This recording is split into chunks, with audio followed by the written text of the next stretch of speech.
Hello guys, hello बच्चों, आप सभी का पुनः स्वागत है आपके अपने क्लास आरजे केमिस्ट्री क्लासेस में। तो everything is fine. Are you enjoying lockdown में मजा आ रहा है? मुझे तो नहीं आ रहा है यार। चलो तो बच्चों ठीक है, फिर प्रारंभ करते हैं हम लोग बिना समय बर्बाद किए हुए।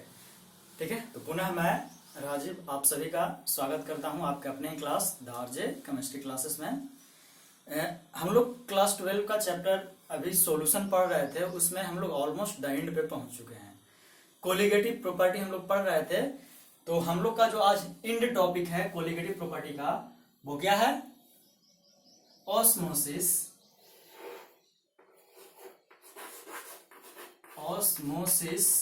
एंड ऑस्मोटिक प्रेशर, ये है आज का टॉपिक और ये अच्छा टॉपिक है, इसमें लंबा डिस्कशन चलेगा। ठीक है, ऑस्मोसिस ये नया टर्म आपके लिए नहीं है। आप लोगों ने एसपीएम सेमी परमिएबल मेम्ब्रेन का नाम अवश्य सुना होगा। सेमी परमिएबल मेम्ब्रेन क्या होता है? एक ऐसा मेम्ब्रेन, ये सेमी परमिएबल मेम्ब्रेन एक ऐसा मेम्ब्रेन होता है जो अपने थ्रू पास करने देता है लिक्विड सॉल्वेंट को, जो स्पेशली उसका मॉलिक्यूल्स क्या हो, बहुत ही स्मॉल हो। तो इसी के थ्रू आज हम लोग क्या करेंगे, इसके बारे में जानेंगे कि एक्चुअली में आखिर ऑस्मोसिस और ऑस्मोटिक प्रेशर है क्या। तो सभी तैयार हैं सुनने के लिए? एकदम अच्छे से इसको डिस्कस कर देंगे, जो आपको प्रीवियस क्लास में भी जो पढ़े हैं वो भी आपको याद आ जाएगा।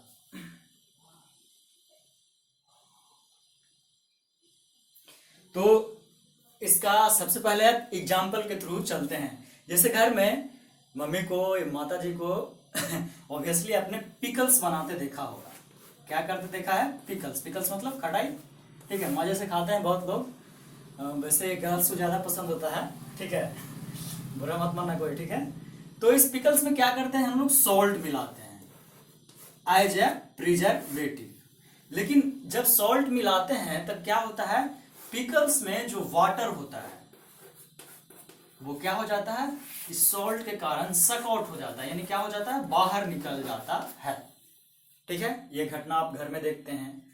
और भी कोई एग्जांपल, तो जैसे खुद नहीं, अपना ही ब्लड का सैंपल लीजिए। जो ब्लड का सेल होता है, ठीक है, इस ब्लड को अगर सलाइन वाटर चढ़ाया जाए, ब्लड में अगर सलाइन वाटर क्या हो, यानी इस ब्लड सेल को सलाइन वाटर में डाला जाए तो जो हमारा जो ब्लड सेल होता है वो श्रिंक कर जाता है। ऐसा क्यों होता है उसी पे डिस्कशन है सारा ये। और भी कोई एग्जांपल कोई बता सकता है? जैसे हाँ, रोज पेटल्स स्पेशली ऊपर वाला पार्ट। ठीक है, रोज जो फ्लावर है उसका पार्ट, अगर ये क्या हो गया है? ड्राई हो गया है ऑलमोस्ट, मतलब कि वो उसमें अब वो खिला हुआ नहीं है, हल्का मुरझा गया है। तो जैसे ही इसको वाटर में ऐड करते हैं, ठीक है, क्या करते हैं? वाटर इसमें ऐड करते हैं, तो फिर से जो उसकी ऊपर की फूल होता है, ठीक है, पेटल जो होते हैं ऊपर के, क्या करते हैं? वो फिर से उस पानी के संपर्क में आने के कारण थोड़ी देर के लिए ही सही, लेकिन वो लगते क्या है? पूरी तरह से खिल गए हैं। ऐसा प्रतीत होता है, लेकिन ऐसा संभव तो है नहीं, क्योंकि नेचर में एक बार क्या हुआ, उसने वाटर लूज कर दिया तो वो एक्चुअल फॉर्म में तो आने से रहा। तो ये सारे एग्जांपल सब घर में डेली देखते हैं। तो आखिर ऐसा होता क्यों है? कभी सोचे हैं? जरा बताइए कोई। एकदम शौक से कहते हैं sir salt as a preservative use करते हैं, लेकिन वो करता क्या है? बताइए कोई।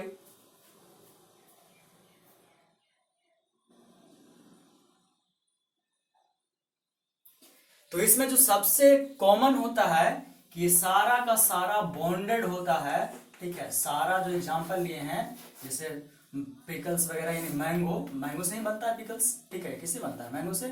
ये एक मेम्ब्रेन से बॉन्डेड होता है। किससे? मेम्ब्रेन से बॉन्डेड होता है। किससे होता है? मेम्ब्रेन से। ये पॉइंट क्लियर है?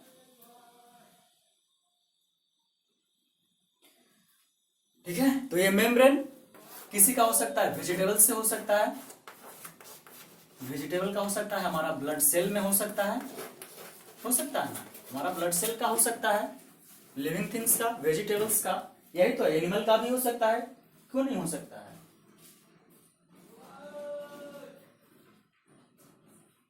और अगर कोई सिंथेटिक मटेरियल का एग्जांपल लीजिएगा तो वो है आपका सेलोफेन। सेलोफेन, इन सभी में कहीं ना कहीं क्या होता है, मेम्ब्रेन प्रेजेंट होता है। तो और ये मेम्ब्रेन कैसा होता है अभी आ रहा है, तो ये मेम्ब्रेन कैसा होता है सारा का सारा, SPM, semi permeable membrane. Semi permeable membrane क्या होता है, सेमी परमिएबल मेम्ब्रेन। तो अब ये क्वेश्चन यहां से ये उठता है कि आखिर एसपीएम का डेफिनेशन क्या होगा। तो उससे पहले हमें ये बताइए, सारा एग्जांपल समझ में आया, इसमें मेम्ब्रेन प्रेजेंट होता है, इस कारण ये सारा का सारा क्या घटनाएं घटती है। ठीक है, तो जो लोग हिंदी मीडियम में भी देख रहे हैं उनको भी हम हिंदी में समझा रहे हैं और इंग्लिश वाले को इंग्लिश में भी। ठीक है, इज दैट क्लियर, सबको ठीक है ना। तो अब आते हैं सेमी परमिएबल मेम्ब्रेन पे, जो कि हमेशा हम कहते हैं, देखिए कि एग्जाम्पल लीजिएगा ना, लाइव एग्जाम्पल लीजिए, साइंस को एग्जाम्पल से जोड़िए, एकदम इजीली कोई भी सब्जेक्ट आपको समझ में आएगा। ये पॉइंट क्लियर हुआ। तो अब इसको मिटा करके हम आगे बढ़ते हैं। ठीक है, क्या करते हैं, इसको मिटाते हैं। और अब हमारा फोकस किस पे जाएगा, सेमी परमिएबल मेम्ब्रेन पे। तो कोई बता सकता है कि ये सेमी परमिएबल मेम्ब्रेन होता क्या है। 10 सेकंड का टाइम दे रहे हैं, आप पढ़ चुके हैं बायो में, क्लास 9, 10, 8 से ही। ठीक है, बताने का प्रयास कीजिए कि यह सेमी परमिएबल मेम्ब्रेन होता क्या है।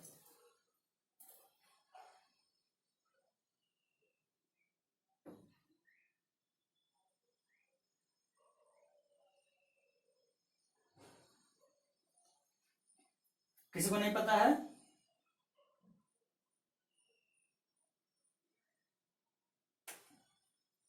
तो ठीक है। देखिए, जो मेम्ब्रेन प्रेजेंट होता है ना, वो एक क्लस्टर बनाता है। क्या बनाता है, क्लस्टर बनाता है। ठीक है, किसका, मेम्ब्रेन का क्या करता है, क्लस्टर बनाता है। और ये क्या होता है, सब माइक्रोस्कोपिक लेयर, सब माइक्रोस्कोपिक, जिसको यानी हम लोग नंगी आंखों से ना देख सकें। तो ये इस तरीके से होता है कि इससे हम अगर सोलवेंट लाइक वाटर अगर ऐड करें, ठीक है, इस मेम्ब्रेन से अगर वाटर, इस मेम्ब्रेन में अगर वाटर को ऐड करें, यानी प्रयास कर रहे हैं क्या, वाटर को पास कराने का, तो क्या करता है, वाटर को अलाउ करता है। क्या करता है, वाटर को अलाउ कर देता है कि मेरे थ्रू क्या हो जाइए, पास हो जाइए। अलाउज पासिंग ऑफ वाटर, क्या करता है, वाटर को पास करने देता है। लेकिन यही अगर ये क्या होता है, वाटर का मॉलिक्यूल बहुत छोटा छोटा होता है, लेकिन यही अगर मॉलिक्यूल का साइज बड़ा हुआ, मॉलिक्यूलर साइज क्या हुआ, अगर बिग हुआ, तो उसको क्या कर देता है, ब्लॉक कर देता है। तो जितने सारे मेम्ब्रेन ऐसे हों जो वाटर लाइक स्मॉल मॉलिक्यूल्स को क्या करें, पास करने दें, जैसे हमारा ब्लड सेल भी है तो वाटर लाइक ही है, वो पास करने दे, लेकिन मॉलिक्यूलर साइज अगर बढ़ जाए तो उसको पास करने नहीं दे, तो उसको क्या बोलते हैं, इस तरह के बिहेवियर शो करने वाले मेम्ब्रेन को क्या बोलते हैं, सेमी परमिएबल मेम्ब्रेन। क्योंकि इसको एग्जांपल के थ्रू ही अच्छे से समझाया जा सकता है, इसलिए हम एग्जांपल से ही बता रहे हैं। क्लियर है ये।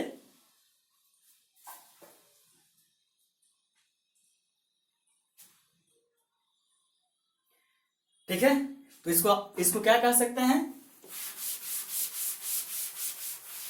आप समझ में आया ना। अब लिख देते हैं आपको complete definition. A membrane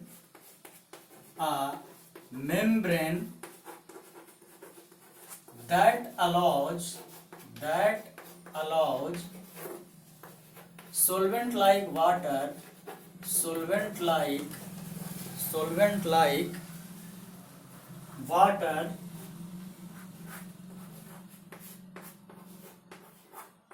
to pass through it, क्या करने देता है, पास करने देता है। To pass through it, to pass through it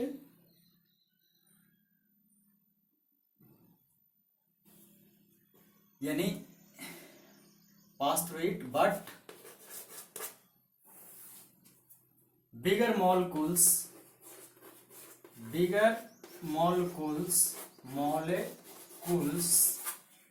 of solute is hindered। एक टर्म जो होता है hindered, केमिस्ट्री में ऐसे फिजिक्स में यूज करते हैं, is hindered, ठीक है, is hindered। तो द मेम्ब्रेन तो लिख ही दिए थे, is hindered is known as semi permeable membrane, यानी इस तरह का प्रॉपर्टी जो शो करेगा, a membrane that allows solvent like water to pass through it but bigger molecules of solute is hindered, यानी रोक देता है, उसको क्या बोलते हैं, सेमी परमिएबल मेम्ब्रेन। इसी में हम आगे लिख सकते थे कि इफ हाइड करके क्या बता सकते हैं, if this property are shown by a membrane this is called SPM, लेकिन वो वेस्टेज टाइम का। यहां तक क्लियर है? कोई दिक्कत नहीं, होना भी नहीं चाहिए। क्लियर? तो ये है सेमी परमिएबल मेम्ब्रेन। अब ऑस्मोसिस को समझने के लिए, ठीक है, क्या करते हैं,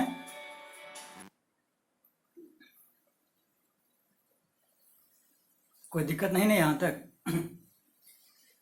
यह हुआ सेमी परमिएबल मेम्ब्रेन। अब इसको एग्जांपल के थ्रू ऑस्मोसिस डिफाइन करने का प्रयास करेंगे। इसको ध्यान से देखिएगा, जैसे क्या है ये कि बीकर है, ठीक है, एक्सपेरिमेंट तो करना है। इसमें हम क्या लेते हैं, एक सॉल्वेंट को डालने के लिए, ठीक है, इस तरीके से एक और लेते हैं, लैब में आपको याद होगा इस तरीके का एक, और इसको क्या करते हैं, एसपीएम से कनेक्ट कर देते हैं, यानी सेमी परमिएबल मेम्ब्रेन से। क्या करते हैं, सेमी परमिएबल मेम्ब्रेन से, और इसमें रहेगा क्या, सोल्यूशन बनेगा पूरा, ठीक है। इससे क्या डालना है हमें, सॉल्वेंट, सोल्यूट नहीं डालना है, क्या डालना है, सॉल्वेंट, ठीक है। तो जैसे सॉल्वेंट डालेंगे तो क्या होगा, बता सकता है कोई, क्या होगा जो,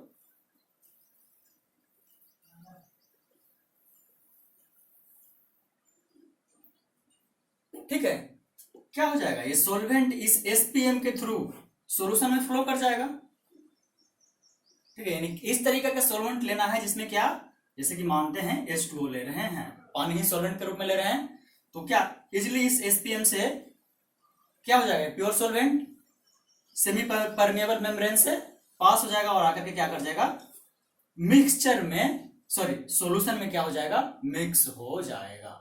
यही प्रोसेस है आपका क्या, ऑस्मोसिस। ये क्लियर हुआ, बताइए।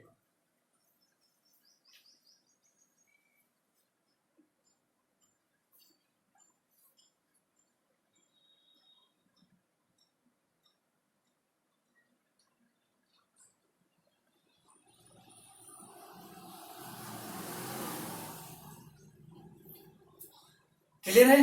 तो किसको बोले ऑस्मोसिस, समझिएगा।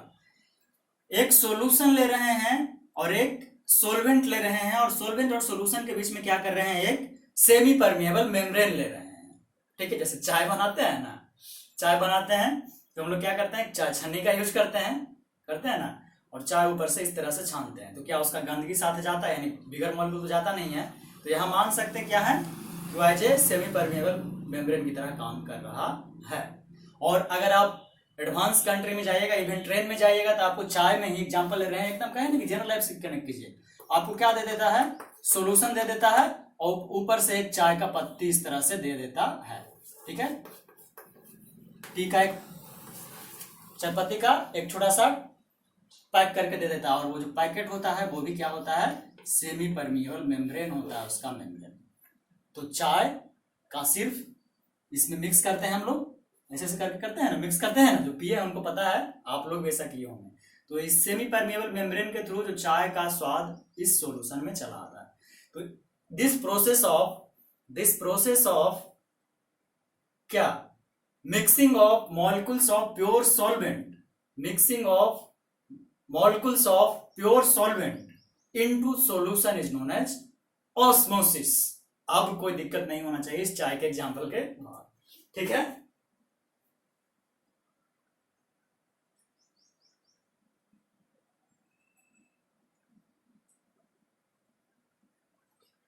क्लियर हुआ? तो अगर ऑस्मोसिस को डिफाइन करने बोले, ऑस्मोसिस, तो क्या कहिएगा? द प्रोसेस ऑफ, सुनिएगा, the process of mixing of pure solvent molecule, pure solvent molecule through, किसके through? SPM into solution is known as क्या? ऑस्मोसिस। ऑस्मोसिस। और ये जो सारा होगा नॉर्मल टेम्परेचर एंड प्रेशर पे, ये ध्यान रखिएगा। एनटीपी या इसी को हम लोग STP, standard temperature and pressure भी कहते हैं। यानी 180 प्रेशर होगा, 27 डिग्री सेंटीग्रेड टेम्परेचर होगा, रूम टेम्परेचर लेकर के चलते हैं नॉर्मल। तो अब ऑस्मोसिस भी क्लियर होगा, क्लियर है ना? हम उम्मीद करते हैं कि क्लियर ही होगा, क्योंकि बहुत ही इजी वे में हम आप लोगों को बताए हैं। तो ये है सेमी परमिएबल मेम्ब्रेन, क्लियर है? अब इसको चाहे तो हम अल्टर भी कर सकते हैं, यानी क्या कहना चाह रहे हैं वो आगे बता रहे हैं आप लोग।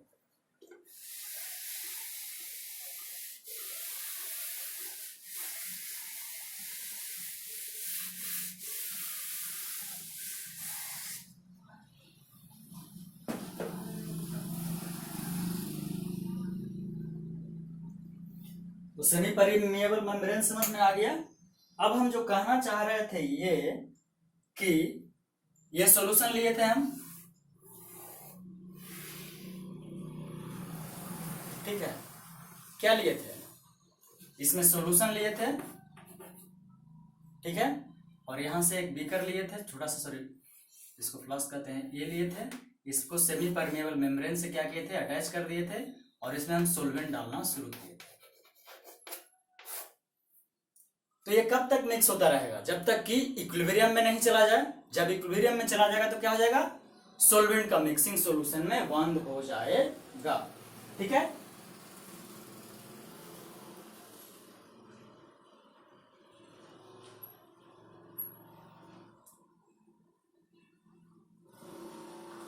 अब ये सॉल्वेंट इसके थ्रू क्या आएगा? नीचे आएगा, बताते आ रहे हैं। लेकिन हम क्या करें कि सॉल्यूशन का प्रेशर, सुनिएगा इसको, सॉल्यूशन का प्रेशर क्या कर दें? बढ़ा दें, इंक्रीज कर दें। तो ये पॉसिबिलिटी है ना कि सॉल्वेंट अब इसमें क्या होगा? मिक्स होना बंद हो जाएगा। संभव है ना? एकदम ऑब्वियसली संभव है। जब प्रेशर सॉल्यूशन का बढ़ा देंगे तो ये पॉसिबिलिटी है कि जो सॉल्वेंट सॉल्यूशन में एसपीएम के थ्रू आ रहा था वो स्टॉप हो जाए। तो जिस प्रेशर जो अप्लाई कर रहे हैं, जो प्रेशर सॉल्वेंट का मिक्सिंग को रोकने के लिए, उस प्रेशर को हम लोग कहते हैं ऑस्मोटिक प्रेशर। देखिए एकदम एक दूसरे से रिलेटेड है सारा टर्म, एक समझ में आ गया तो दूसरा समझ में आएगा। ऑस्मोटिक प्रेशर समझ में आया? ऐसा प्रेशर जिससे हम एक्सटर्नल प्रेशर ही लगाएंगे, जिससे कि जो सॉल्वेंट जो मिक्स हो रहा था सॉल्यूशन में वो क्या हो जाए? बंद हो जाए। और इवन ये चांसेस है कि प्रोसेस रिवर्स हो जाए, और जब ये प्रोसेस रिवर्स हो जाए उसको बोलते हैं रिवर्स ऑस्मोसिस। देखिए एकदम एक दूसरे से कनेक्टेड है ना? तो ऑस्मोटिक प्रेशर समझ में आया, उसको भी समझा रहे हैं हम। ऑस्मोटिक प्रेशर समझ में आया कि नहीं ये बताइए।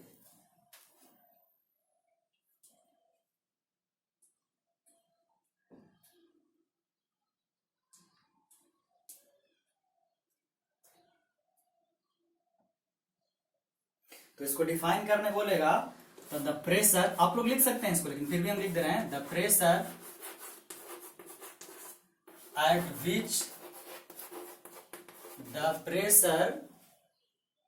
विच क्या? Eight which the solvent stops, the solvent stops, या इस तरीके से बेटर है कोई, मतलब ये इंग्लिश का टर्म हो गया, फिजिक्स मतलब केमिस्ट्री के टर्म में नहीं आ रहा, मतलब कि केमिस्ट्री के टर्म में हमको अच्छा नहीं लग रहा है, इसका कुछ और डिसीजन लेते हैं।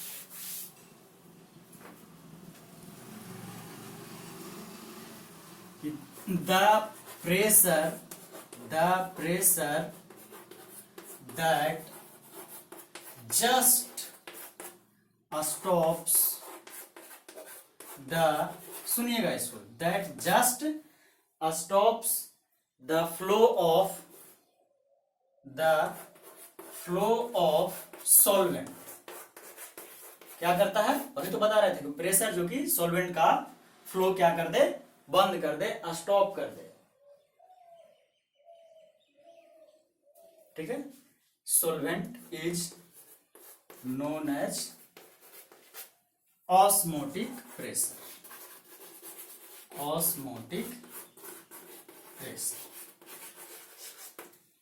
क्लियर हुआ? ये एक दूसरे से एकदम सारा चीज रिलेटेड है।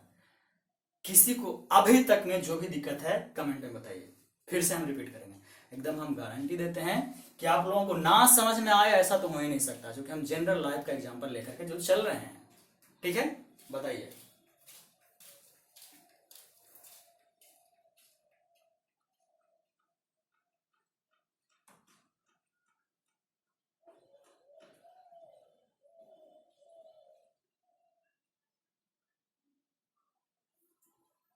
ठीक है, तो यहां एक ये ध्यान दीजिएगा कि जो सॉल्वेंट का जो मॉलिक्यूल होता है, सॉल्वेंट मॉलिक्यूल जो होता है, solvent molecules flows from higher concentration to lower concentration. जरा बताइएगा, हम सही बोल रहे हैं कि गलत बोल रहे हैं?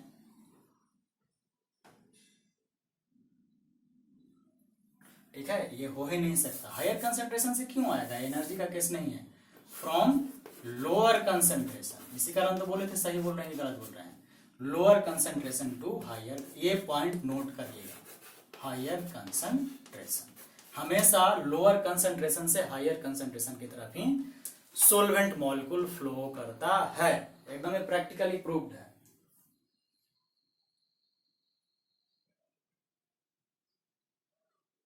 ठीक है, तो जो ऑस्मोटिक प्रेशर जो लगता है ये डिपेंड किस पे करता है बताइए? सॉल्यूशन पे। ठीक है, कंसंट्रेशन ऑफ सॉल्यूशन पे। सॉल्यूशन का क्या कंसंट्रेशन है उस पे डिपेंड करता है हमारा ऑस्मोटिक प्रेशर। ठीक है, क्योंकि जो सॉल्यूशन बना हुआ है पहले से उसमें हम और मिला रहे हैं, तो मिला पाएंगे कि नहीं जब तक इसका कंसंट्रेशन हमें पता नहीं। जैसे वही कहे चीनी पानी का एग्जांपल, नहीं तो फिर वो सुपर सैचुरेटेड कंसंट्रेशन हो जाएगा। आया ना समझ में? ये बात है।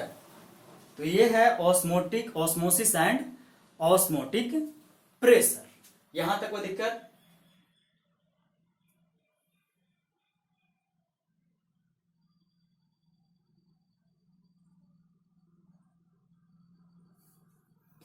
यहां तक किसी को कोई दिक्कत है तो बोल सकता है। अब आइए इसका मैथमेटिकल इक्वेशंस।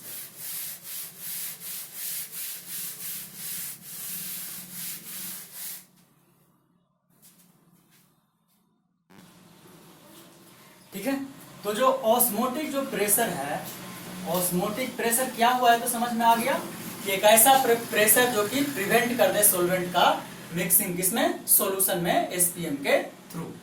तो जो ऑस्मोटिक प्रेशर प्रैक्टिकली जब स्टडी किया जा रहा था तो ये पाया गया कि ये डायरेक्टली प्रोपोर्शनल होता है किसके? मोलरिटी के। क्योंकि कंसंट्रेशन का बात चल रहा है तो मोलरिटी या कोई भी ना कोई टर्म तो आना ही था। मोलरिटी, मोलालिटी, नॉर्मलिटी वगैरह वगैरह आना था ना। तो पाया गया कि ऑस्मोटिक प्रेशर क्या होता है? डायरेक्टली मोलरिटी के प्रोपोर्शनल होता है। ये क्लियर है? हम चौक बदल लें।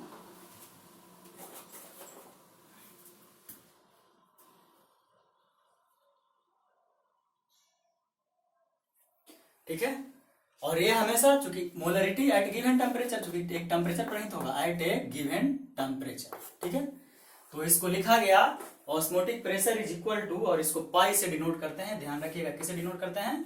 पाई से। बहुत सारे बुक्स में आपको पाई इस तरह से लिखा मिलेगा, और नहीं तो किस तरह लिखा मिलेगा?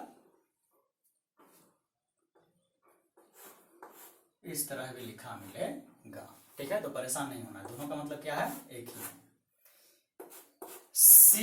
सी यहां क्या है आपका? Molarity. C × R T। Confuse मत रहिएगा, यहां C क्या है? मोलरिटी। और जब मोल कंसेप्ट पढ़े होंगे तो और पता होगा क्या है, गैस कांस्टेंट। क्या है, गैस कांस्टेंट। तब इसको आप क्या कीजिए और ब्रेक कीजिए। मोलरिटी कैसे निकालते हैं,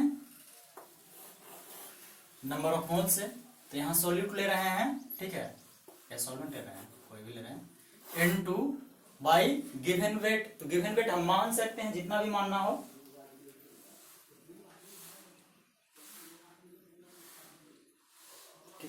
याद है ना, number of moles divided by क्या करते थे, यहां क्या लिख रहा है, अच्छा ये तो है, नंबर ऑफ मोलरिटी कैसे निकालते थे, याद है ना, number of moles per unit volume. Volume वो भी किसमें, लीटर में, ठीक है, N2 बाई VL। अब RT वैसे का वैसे रह जाएगा। तो इसको अच्छे से लिखने के लिए बेटर है इस तरीके से लिख दें, ये थोड़ा उटपटांग लगेगा नहीं। N2 by VL into RT, जहां N2 क्या है, नंबर ऑफ मोल्स। किसका होगा ये बताइए, नंबर, बहुत बार से पढ़ाते आ रहे हैं, ये नंबर ऑफ मोल्स हम किसका लेते हैं, ऊपर किसका लेते हैं बताइए, सॉल्यूशन का ही लेंगे ना, ठीक है, नंबर ऑफ मोल्स ऑफ, तो ऊपर क्या लेते थे हमेशा, सॉल्यूट, क्योंकि सॉल्यूट, ठीक है, मिलाते किसको, सॉल्यूट को। और V क्या हो जाएगा, VL volume of solution, volume of solution किसमें, लीटर में। ये है आपका ऑस्मोटिक प्रेशर का स्टैंडर्ड मैथमेटिकल इक्वेशन। यहां तक कोई दिक्कत है तो बोलिए, कोई दिक्कत यहां तक,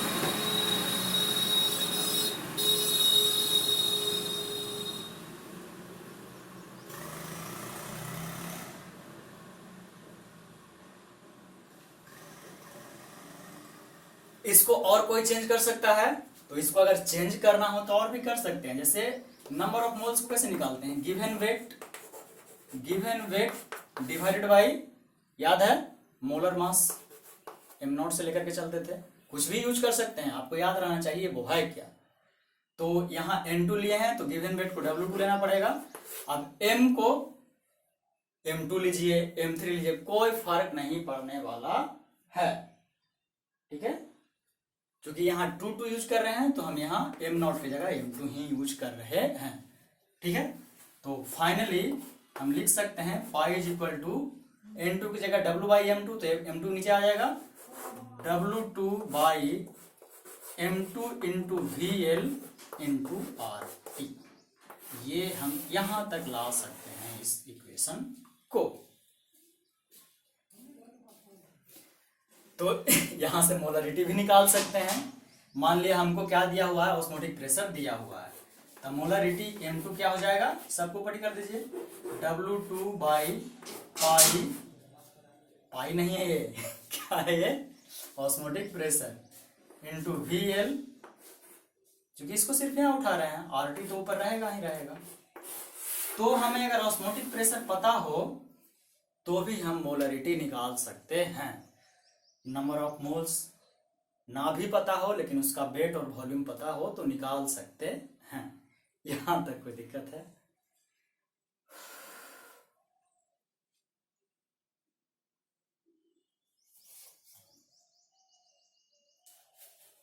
तो यहाँ M2 ये क्या है, ये मत इसको मोलरिटी, सॉरी बोला जा गलती से बोला गया, मोलरिटी क्या है, M2 एक्चुअली में है क्या, मोलर मास, यानी मोलर मास, मोलरिटी नहीं है, ये याद रखिएगा, ये क्या है, गलती से बोला गया, ठीक है।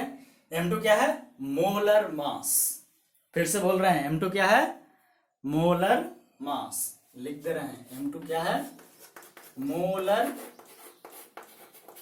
मास, नहीं तो कंफ्यूज रहिएगा, कभी कभी बोला जाता है वही सुन लेते हैं लोग। क्या है M2, मोलर मास, जैसे कि हम बोल देते कि ये क्या है, मोलरिटी, मोलरिटी नहीं, क्या है, मोलर मास। तो यानी मोलर मास निकालने का एक और तरीका हमें यहां से पता चल गया।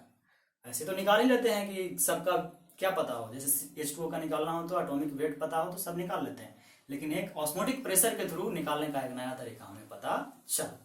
यहां तक क्लियर है, यहां तक कोई दिक्कत,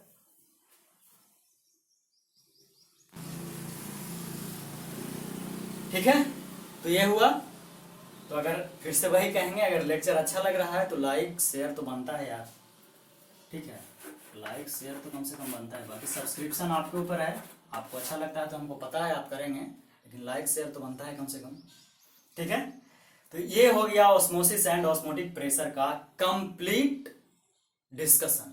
अब जो रेस्ट बच गया रिवर्स ऑस्मोसिस और कुछ टर्म्स, ऑस्मोसिस से रिलेटेड ही कुछ टर्म आइसोटोनिक ऐसे वगैरह आएगा, तो हम कहे थे कि पहले एक चीज अच्छे से डिस्कस करेंगे, तो आज इसका डिस्कशन क्या होता है यहीं पे हम समाप्त करते हैं, ठीक है।